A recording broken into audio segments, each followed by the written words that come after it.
So Dave, Chief Financial Officer of the city, has placed you sort of on the hot seat in recent weeks with a lot of angry residents, people upset about overassessments that led to $600 million in higher tax bills after the Great Recession, when property values fell so steeply. A lot of people are expecting or demanding a rebate. What relief can you provide those taxpayers? What's feasible and what's just not going to happen? Well, Nolan, I appreciate the opportunity to be here. I would start with, on the $600 million, this is something that anybody who lived in the city or was around the city knew was an issue. And it was one of the first things we tried to address, and we addressed it very aggressively in 2014 by cutting the assessments, and we think getting back to where the market value was. To answer that question, I understand the anger. I understand how I'm on the hot seat. People were wronged by the city, but people were wronged by the city going into bankruptcy in a number of ways. Retirees gave $5 billion so that the city could exit bankruptcy. People's streetlights weren't on, people's buses weren't showing up, and all of that is what culminated in the bankruptcy. And coming out of the bankruptcy, the city has tried to put in place various departments, mechanisms, so that this type of thing would not happen again. So I think we've addressed that on a going forward basis. The next thing we have spent our time doing is trying to make sure people can stay in their homes. So every year we have enacted new legislation and new policies to drive the foreclosure numbers down, the owner-occupied foreclosure numbers down to zero. And that's something we're going to continue to do, and we just got legislation through and signed by the governor to allow us to help the 11,000 people that are currently in payment plans.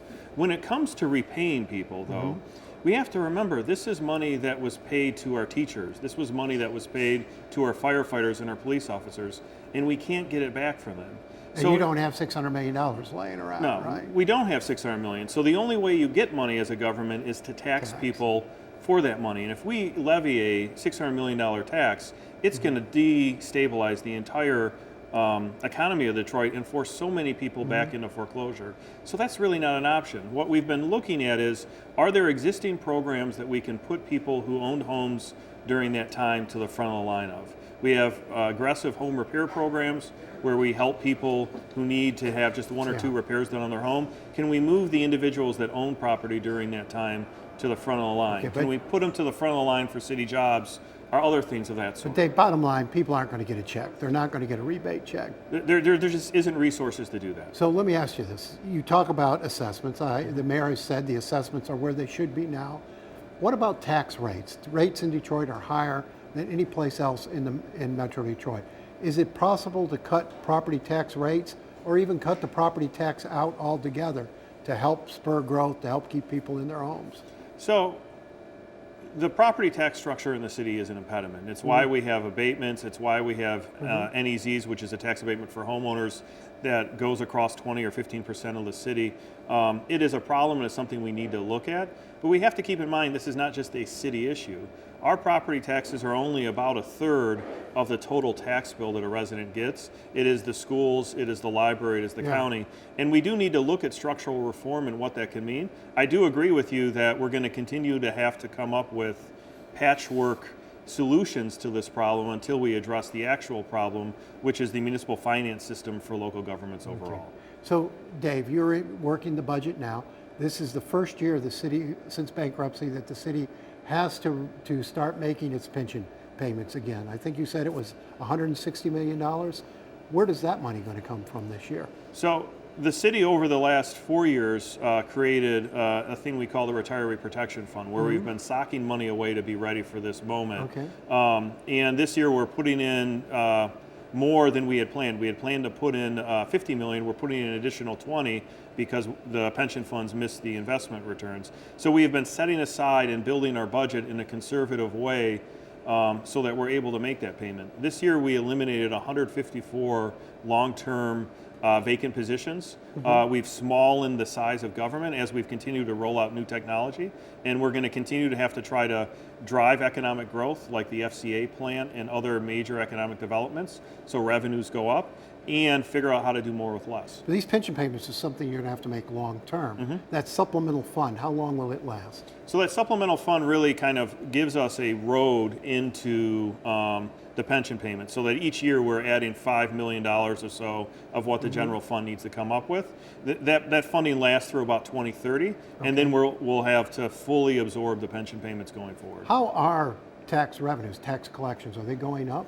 So income tax has been an extraordinary set of increases. We've gone up over 30% in terms of reoccurring revenue, and that's because of all the economic activity we see throughout the city.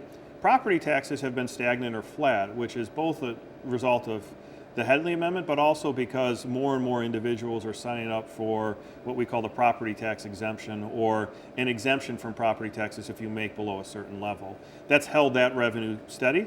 Gaming revenues, which is our other big revenue, are just pretty much steady. We're hopeful with the online gaming and sports betting that we'll see an uptick of revenue to help bear these pension payments. So we're right now in a period of economic uncertainty in the country, Michigan, everywhere.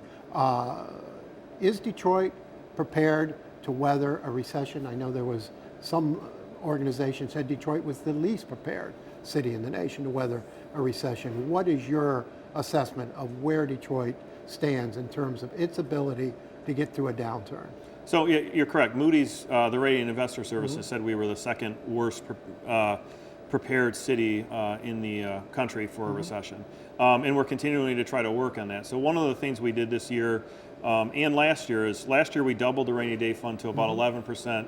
We're adding an additional $20 million this year to try to get ourselves closer to 15%, so we have time to adjust our budget if the economy turns. The other thing is we've completely revamped the way we're doing our budget so that there's more transparency as to what services you're buying. The way is, this gets a little too nuanced and probably boring for your audience, but government generally just budgets what it budgeted the year before and just keeps rolling through. So if you pick up a budget, you can't say, this is how much we spend on parks, this is how much we spend on police. What we're doing is we're redoing the entire budgeting system for 5 departments this year and the entire city next year. So we're better able, when we make cuts, that they're not as draconian as they were for the last recession, but we can target it to the services that the residents least need. Are you on 2-year budgeting yet?